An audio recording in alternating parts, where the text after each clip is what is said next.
saya 77, 78 tahun depan ini, tapi saya selalu berpikir supaya tetap kerja keras.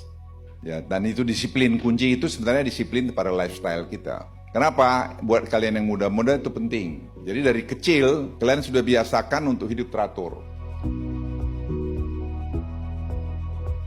Saya mungkin salah satu perwira TNI yang mengikuti pendidikan di semua pasukan khusus. Itu yang saya bilang mystery of life.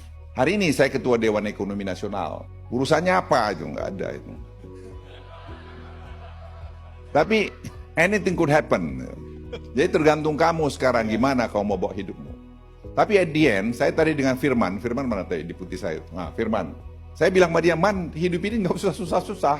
Bagaimana kau tetap mengasah otakmu? Kau memberikan contoh, tauladan pada semua orang kiri kanan. Tapi kau nggak bisa sembunyi. Saya kan nggak bisa bohong sama Firman. Bagaimana saya mau bohong sama dia kalau saya terima uang atau ada orang yang hengki-pengki apa? Nggak mungkin lah. Dia tiap hari samping saya. Ada Seto, ada siapa, pasti tahu.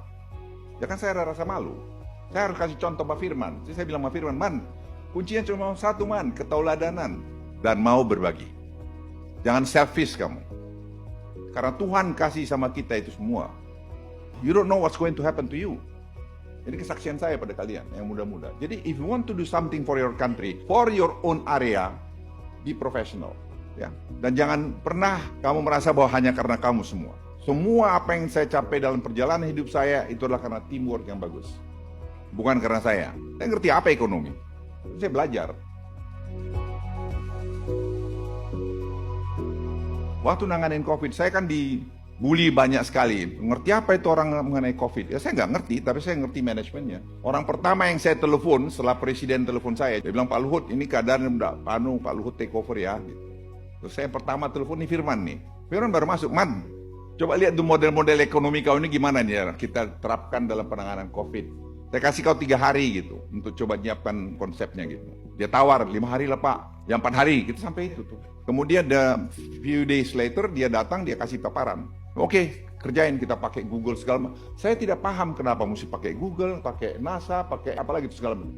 Facebook segala macam. Rupanya kita untuk monitor gimana perpindahan penduduk. Dari situ saya belajar, dan saya undanglah ahli-ahlinya. Kan saya tidak mesti jadi ahli itu. Saya undang Pandu Riono yang kritik saya habis-habis, saya bilang, Mas Pandu duduk sini. Kita selesaikan ayo. Baru dia gelabakan. Nah, saya bilang, Anda ngomong-ngomong di luar, gampang aja sekarang nyelesaikan. Karena begitu Anda terjun di dalam, Anda akan lihat betapa ruwetnya masalah itu. How do you manage people? How do you convince them to follow your instruction? That's another issue. So you can set up good policy, but how do you execute this policy? That's another issue. Itu boleh aja orang ngomong hebat begini-begini. Can you execute this properly? Kebanyakan kita enggak. Hanya bisa kritik sana, kritik sini. Begitu dia terjun, begitu dia tertatih-tatih. Jadi saya titip sama kalian anak muda, bangun teamworkmu, pertajam otakmu, asah hatimu. Ya, kamu mau berbagi kalau kau